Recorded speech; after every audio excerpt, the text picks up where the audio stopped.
to Pop Talk. It is September. The beautiful summer is gone, but the pumpkin spice lattes are coming so quickly, and it makes me so excited. I had a great summer here in West Hartford. A lot was happening. It was actually my first summer here in Connecticut. I just moved here in January. So I found a lot of cool things to actually do over the summer. I checked out a couple of the wineries in the area, which were actually really great. I was hanging out with Mom's Time Out, and of course they got me on the wine scene here in West Hartford. The apple picking's coming up too, which I'm super excited about. And I had time to go down to the Jersey Shore, so hopefully all of you guys had some time to go to the beach, relax, have a great time. I heard that, town shuts down in August here in West Hartford, and they were not lying about that. So everybody kind of takes a break, and I love that about West Hartford. But we are back in full force here on Pop Talk. We have two really awesome guests coming up, and I'm really excited to have them on. It's a great fall drink you're going to be learning all about. So that's coming up just a little bit later. We are wrapping up our summer yoga series that we had here on Pop Talk. It did kind of run into September. However, there was a great event in July. It was called the Ohm Street event. 3,000 people came out to LaSalle Avenue in Blueback Square. It was absolutely amazing. They may need a larger street next year. They grew from about 2,500 to 3,000 people this year. It was absolutely amazing. It was cool seeing everyone doing their yoga moves in the street, and it really showed how huge of a role yoga has here. So one thing I like to do on the show, and I just want to preface it with, adults are the most funny people on Twitter. It's not young people, it's not teens and tweens, it's not young adults, it is honestly adults. So here is a brand new version of what I like to call hashtag what?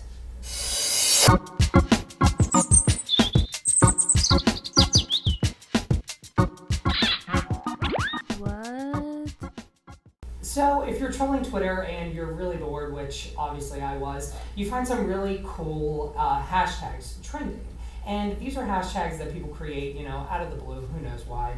And people have the funniest tweets to them. And I found the trending hashtag, my self-assessments. Now we all judge ourselves, I act like this or I do this weird. So here's a couple tweets with the hashtag, my self-assessments. At Jake said, I feed my dog way too many dog treats. That could be true. I feel like a lot of people overfeed their dog treats. Is that true? Do you guys agree? Definitely. I don't know why. I mean, I guess dogs are just spoiled. I'm sure cats are. Not a cat thing. At Dave Star tweeted, meh on all things. All right. At Dana tweeted, can expertly fold a fitted sheet. So I guess that makes me a witch. I think that does make you a witch because I don't know anybody that can fold a fitted sheet. I know I can't. So. At Jacob tweeted hashtag my self-assessments. I'm a human equivalent of a cat. I'll scratch your eyes out, eat your food, and pee on your couch. Well, Jacob, you're not coming over to my house.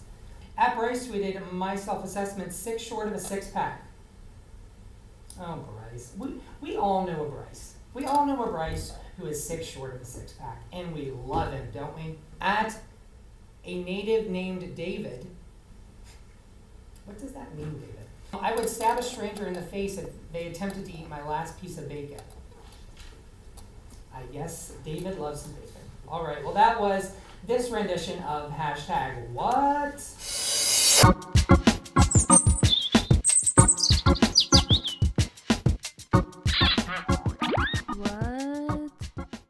Hey guys, welcome back to Pop Talk. The headlines in June were Millennial Start Bellis Bourbon line, and I knew exactly who I was having on my September episode. So I'd like to welcome to the show Mike Bellis and Colin Santa Croce. Nailed it. Yes, I nailed the name. Welcome guys, welcome to the Pop Talk Lounge. Appreciate it. I'm glad you're here. Are you guys having fun? Oh yeah. We're going to have a lot more fun in a couple minutes. Yeah, we'll start making so those it's going to drinks. be a little better in about 10 minutes. So I saw that you guys have been friends for 14 years, and I have a few friends who I've known for that amount of time. So you guys must be really close. Is that correct? Yeah. So we met maybe our first day of high school. Oh, wow. And we just kind of had a shared love of sports. and that kind of manifested itself into a shared love of bourbon. And Mike was on the football team. I was playing soccer at the time, and we just kind of connected. So you guys liked bourbon. I mean, of all drinks in college, were you bourbon drinkers? College. I mean, obviously, but Junior. how did you go to bourbon? I mean, it's not really the go-to for college kids. I think I probably owe Mike's father a thank you on that one because Okay. he always carried a good stock of bourbon. And Okay. as we became familiar with our alcohols, we kind of had a shared Yeah. respect for the American-made product. What's available in college is, what you end up liking for the rest of your life, I guess. Yeah. So I don't know too much about bourbon. I've only had it a couple times. So what makes, a bourbon a good bourbon versus a not so good bourbon? Because I don't even know. Yep. So one of the most common things people look for is the age of the bourbon. Okay. Bourbon has things called fusel oils in them. And if you have a younger bourbon, the fusel oils will really overwhelm and overpower the taste of it, and it'll really leave like a burning, singeing feeling in your throat. So what most companies will do is they'll age their product in new charred oak barrels. And what that'll do is they'll kind of mellow out these fusel oils and allow you to get the actual taste of the bourbon and then also the flavors of whatever's in the wooden barrels themselves. So that's probably the main way and the main thing that people look at. Obviously, we do something a little bit different, and we can get into that. Also, I think it's kind of important to kind of clear up some of the misconceptions about bourbon. Yeah. We frequently get asked, we'll be at tastings, and we get asked, hey, how do you call your product bourbon if it's not from Kentucky? Right. So there's this... Is that a role? It's not a rule, No. but it's a common misconception. Yep. So what we'll wind up having to explain is that bourbon has to adhere to several strict kind of rules and regulations. And one of those is that it has to be aged in the same type of product, which is a new charred white oak barrel. It has to consist of at least 51% corn. Okay. And I'm forgetting Age 6 what- months. Oh, and it has to age for at least 6 Yep. months. All right. So ours technically meets all of the requirements of a bourbon. We just happen to like our bourbon. I think where it's from is key, and the ingredients that go into it. Each different state will have different flavored corns or waters or stuff like that, and people just kind of stick with the stuff they're familiar with. So is it corn water? I'm just like, from not knowing anything about bourbon, is that like mainly It's what it is? a mash. So it's a mix of corn, rye, and barley. Okay. And that's what kind of ferments and ages in the barrels for that minimum of 6 months. It's just mainly corn. And so after a while, that's what'll, when that's fermenting, that's what will create the alcohol, but you'll get the tastes. You'll taste the corn, you'll get the notes of the rye, and if you have a really good palate, you could pick up a little of the barley. I think I have a good palate, so I'm We'll going see, to try you'll to have to find the see. barley. We might hide it with some of the ingredients. Okay, yeah, true. So what made you want to create your own company? Because loving a product and being able to make it are two different things. I love a kind of vodka, but I can't, make that. I have no clue how that happens. So how did you guys kind of make that happen for yourselves? Well, I was in school up at Syracuse University, and I was bartending, and Mike and I have this thing where we're always coming up with ideas and kind of throwing them at each other and seeing what kind of sticks. And frequently I'll get a little crazy with the ideas, and he'll be kind of the one that brings me back down to reality. Okay. So, We all need that friend, by the way. yeah. I need it more than most probably. So I was bartending and kind of noticing customer patterns and seeing that people kind of buy based off of appearance. So the way I like to describe that is, I think most of your viewers will probably be familiar with the brand Patron. We say no free advertising, but Patron people will recognize. And tequila, I think we have a superior tequila product, but people fall into the recognition of that bottle because it's uniquely shaped. Yes. I also noticed that people were buying bourbon at an increasing rate, which statistics will show to be the case. So I kind of wanted to do something that had, an eye-catching appearance. I knew it would be very difficult to enter the market, and I knew I wanted to do a bourbon. So what I did was I just texted Mike one day and I said, hey, Mike, what do you think about doing something with bourbon? And you could probably take it from here because you know the rest of the story. And specifically too, we mentioned, I think something we could do is, instead of serving bourbon in a bottle, have it come out of a barrel. Okay. And I was like, oh, that's different. And, Yeah. that'll catch people's attention. And then from there, it was just the back and forth, figuring out, all right, that's a cool idea, but how to actually make a company out of that. You have the option, and at one point we considered briefly, you could patent that and just license it out to a big company, let them use their own product and do it under their name. But we said we have the love for bourbon. You know, it's a really cool idea that we think will work. Why go halfway and just license it and let someone else take all the credit and you know, let's grow the brand. Let's have our own brand of bourbon and put it in this cool packaging, but not just throw any, you know, random bourbon in it. We got to, you know, if we're gonna put our name on it and make it ours. Your name. Well, I'm going to ask you that next. Yeah. Well, making sure that we also have a good product to back up the good packaging. And something just to maybe finish off with that, we wanted something that kind of goes against the grain. So we have what we've noticed kind of together, kind of where the idea kind of merged was that a lot of bourbon these days is, as Mike was alluding to earlier, trying to go for this market of very old and very strong. And that leaves behind a great portion of the population that would like something that's very approachable. Yes. So what we did was we went with something that's, you know, not as old. We know we'll always have consistent access to it. We wanted something that was different because everyone, if you just try and do the same thing everyone else is doing, you probably will have difficulty having success. So we went lighter and we went sweeter, and I think that's it's paid dividends so far with kind of the reactions that we've been getting. Yeah, because I know whenever I think of a bourbon, I think of an older gentleman, cigar, Your grandfather's like bourbon. a hairless cat on a Yep. wingback chair, just like the whole 9 yards. So I like that you guys are trying to modernize what bourbon is, Yes. because I know I get scared. Like I would never order a bourbon on the rocks because I would just not be able to drink it at all. Right, and I think a lot of it has to do also with bartender creativity. So Yes. I think that you represent a great portion of the population that has those same misconceptions. And now that bartenders have gotten more creative as far as their application and use of bourbon, and it's kind of become more accepted to not necessarily have to that drink it bourbon straight, yep. just on the rocks or Yes. just neat. Right. Now it's allowed access to a far wider range of drinks, and it might be more approachable for Yep. someone. So if you've had bourbon in the past, or you fall into the trap of thinking that bourbon is necessarily typecast for just winter and fall. This bourbon, I think, is a bourbon for all seasons. Yep. So I love your packaging. It looks so awesome. So you guys were talking about, you know, sort of making it totally different than any other, you know, bottle of alcohol you're buying. And I heard you talking about in an article I was reading about how most people buy bourbons as like a gift, or they would like it looking like this, or how did you guys come up with this whole?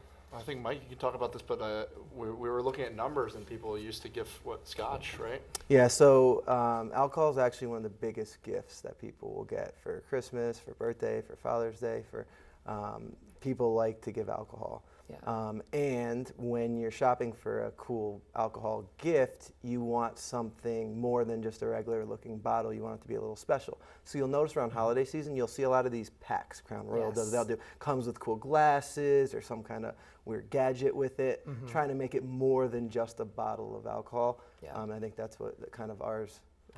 At least for the holiday piece. Yeah, no, I love that, and that's all year round too. It's not only and that's like one the thing, time of it's year. not exactly. It's not just for Christmas. It's birthdays. It's housewarming gifts. Yeah. But as far as practicality is concerned, we had to ensure that the bottle would be able to easily slide in and out, because so much of our focus now is trying to get on-premise locations. Bars. So as a bartender, I had to think about the application of the product itself. If it's in this giant cumbersome thing, and this is what sometimes deters people from purchasing, is they think it's attached. Yeah. But realistically, you can slide it easily in and out, and it can be a standalone vessel that you can repurpose for pens, flowers, what have you. I'm sure there's far more creative people than me out there. Yeah. Harry's Pizza is repurposing them now. Actually, has their napkins, forks, and knives in it on every table in the restaurant. Oh, awesome! And I was actually going to ask you as well. Where can people buy this here in Connecticut, beyond? So yeah, I think we're over 150, 180 stores in Connecticut. I think about a dozen or so in West Hartford. And then we're just starting to get into the on-premise locations, as Colin was talking about, which is your bars and restaurants. So Harry's just happens to be one of the local ones, but hopefully a lot more. All right, awesome. We're going to be right back, and they are going to be teaching me how to create some cocktails using their bourbon, and I'm going to try bourbon again. So hopefully that goes well, and we'll be right back with more Pop Talk right after this.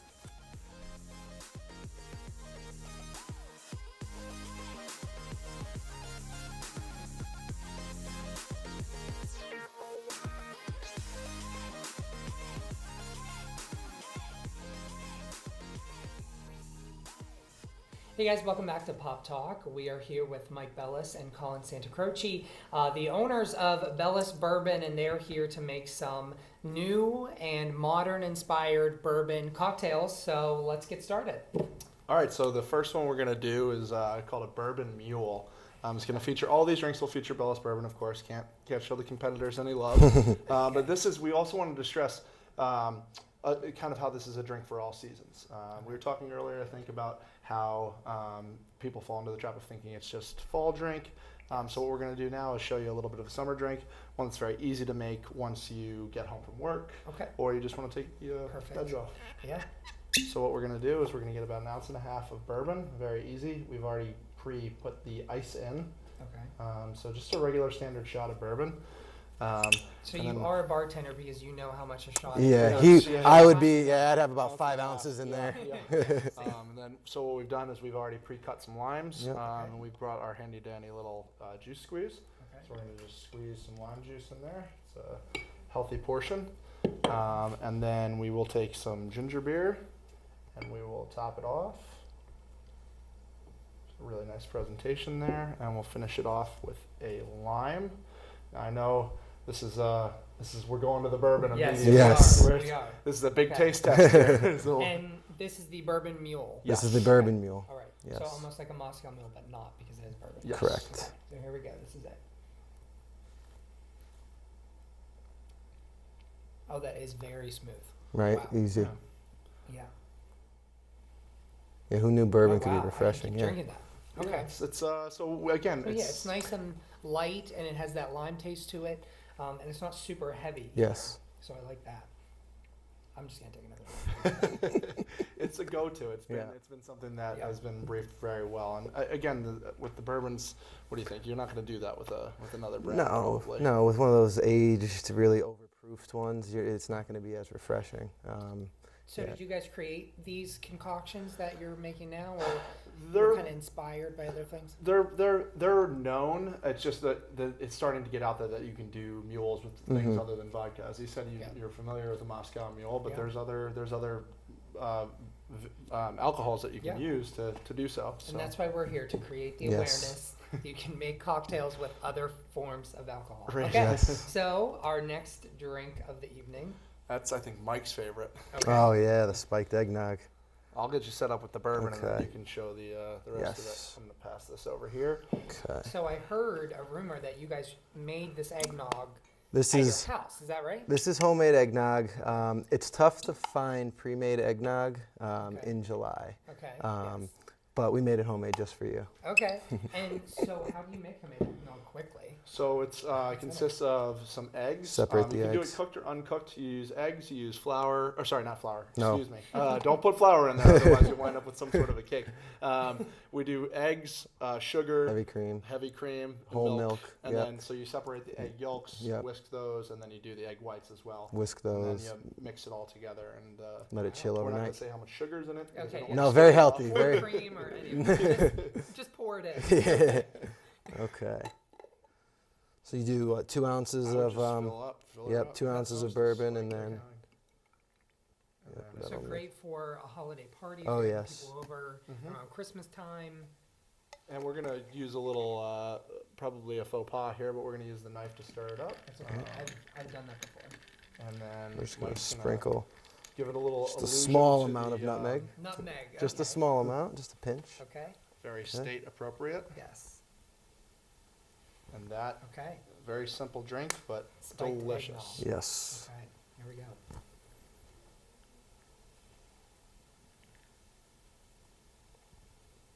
Wow. Lots of flavors happening, but Yeah. it's good. I like it. The Very eggnog's really good. Very Thank you. creamy. Yeah, Yeah, we a got- little I had one Maybe last. you guys should sell eggnog. if all else If fails, all- we might that have, could be the we fallback. might have an Yeah. opportunity there. Pre-spiked eggnog. Oh, Ooh. Bellis Great Bourbon. name. I think we might just we might be in business together shortly. Well, so last time I had an owner of an alcoholic company Yep. here, we created a signature cocktail. So I just keep getting royalties from ideas every time I have people come on. This one, you want this is one? my number 2 signature drink from There you go. Bellis. We can. We also we're fortunate enough to have Mike's father on staff, who's a lawyer. So we'll discuss the okay. royalties All right. afterwards. That's a big no. It's a polite way. A very polite way. So talking about staff, I guess basically, Yes. is it mostly a family business of you guys, or? Yeah, so obviously it's us two. So my father does the head of legal. My brother is a software engineer, so he does the web development. My brother-in-law is a marketing background, so he's doing our social media. And then a friend of yours from school is interning for us, helping with the social media push as well. Yeah, that's great. And I didn't ask you during our interview, how did his name end up on the bottle? Unfortunately, my last name is Santa Croce. It doesn't really roll off the tongue quite as well as Bellis Bourbon. Yes, I agree. Oh, actually, a little bit of the story with that. We had a different name and decided before going to market that we needed a different name because we wanted it to be trademarkable. And we settled on Bellis Bourbon. The name and is- he fought me. Yeah, I did He not fought want me it. tooth I did not and want nail. it. Hated it. And I said, hey, this is the alliteration. When you hear your name, it just sounds weird. But then to other people, it sounds okay. But to you, it just doesn't. Yeah. But now I like it. It's, Now you're happy. Now I'm You're like, yeah. my name's on it. It It's works. cool. It's pretty cool. And the jokes write themselves. Yes, I'm sure. Yeah. All right, so our last drink. It's just Yes. old fashioned. Oh, Smoked. We're gonna do a old-fashioned, little, a little little bit twist. of a take. Mike really liked the smoke. We have actually smoked maple syrup Yep. here. Ooh. Tough to which find. is- It's starting to become more readily available, but it's fantastic. So we're going to substitute that for simple syrup. We're doing this a little bit different than a traditional old-fashioned, but what we'll do is instead of a sugar cube, we're going Yep. to sub a little bit of maple syrup. We're going to go a little bit heavier than we normally would, just to bring out a little bit of that sweetness, and then we are going to take some bitters. You can find these at any liquor store that's worth its salt. What is a bitter? I'm sorry. So it's just it's a flavoring that is typically used in old fashions and the like. So Okay. I couldn't tell you much else Okay, about it. that's since I fine. need to, Strong. I know but that. yeah, they're strong. They give there's Okay. an interesting taste. So what we're gonna do typically is what you would soak the entire sugar cube. So we're just gonna give a couple dashes of bitters here, and then we're going to use 2 ounces of Bellis Bourbon. Right here. This might be a little bit heavy, but I think we'll be okay. Yeah. We neglected to bring an orange, so you'll have to bear with us on that. But we're just going to give it a kind of a generous shake. That's really just mixing everything up. Typically, you would stir the maple syrup and the bitters, but Okay. in the interest of time and also Sure. keeping people's attention, and also we want to show how easy it is to use. Yes. Which will do. Well, and make too. Yes. Yes. So. The ice will have activated Oh, some of looks the good. water. Yeah, it's a very smoky color. And Mike, if you want to somehow Yeah. retrieve a I cherry use there. that knife again. Ooh, cherries too. Yes. Yes. And I think a lot, if you're watching at home, it's very important to use quality ingredients because sometimes you'll see these very much neon cherries that bars and homes typically have. If you can splurge a little bit and treat yourself with one of these more high quality Luxardo cherries, I highly recommend. And also on some vanilla ice cream. Mm. Oh wow. Yeah, In the drink or multi-purpose. just on the side? Oh, so I would say have maybe 1 or 2 of these, then make yourself a Then bowl of ice ice cream and put some more of these cherries on top. All right. And this is your version of an old. Of an fashioned. old fashioned, is, yes. All right. Here we go. This is it.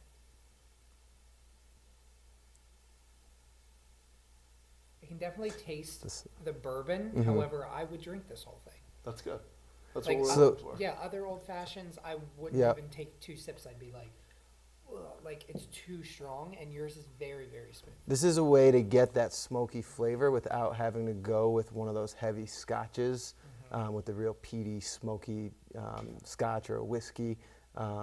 you can do this and it's drinkable, whereas some of those other ones are just way too heavy. So we had just worked on the old fashioned. We were enjoying those, and then I actually was raving about the smoked maple syrup I had in Vermont, and Mike was like, "Hey, let's try that." Combine it. in a drink, and here we are. And you guys were also telling me about an apple cider drink you guys also make. Yes. What is that one? So it's very simple to make as well. What you're going to do is you're going to take 1.5 ounces of Bellis Bourbon, and then you're going to take 2 to 3 ounces of your favorite apple cider. Right, find one of those local farms and get the real stuff. Splurge a little bit on that as well. And then you're going to add either 2 ounces of ginger beer or 2 ounces of ginger ale. Okay. And then I would strongly recommend garnishing with a cinnamon stick and perhaps a apple slice if you want to get really creative. Yes. Just the presentation, fantastic. And Great again, Halloween party drink. Oh, yes. Preparing people Tailgate, for yeah. Oh yeah, Oh, yeah. tailgate. Football tailgate. Football tailgates, Yeah, that'd be absolutely. yeah. So a drink for all seasons. We've got summer here, and then you would with the cider have your fall, and then winter, and then spring. Maybe the groundhog saw its shadow, and you got a couple more weeks of winter, and you got to stick with the old fashioned. I think I'm a bourbon guy now. Oh, I'd love to I hear like that. these bourbons, That's guys. why we It's do very it. That's good. why we do it. We want Well, everyone. I'm so happy that you guys were able to come on and tell us about your brand new company here in West Hartford. I'm happy that you guys are, doing well, expanding your brand around Connecticut as well. So best of luck to you. And you guys can check out Bellis Bourbon online, on social media, and also check them out at stores all around Connecticut and actually here in West Hartford as well. So have a great rest of your fall. Enjoy all of your apple cider and eggnogs. And I will see you right back here next time on Pop Talk.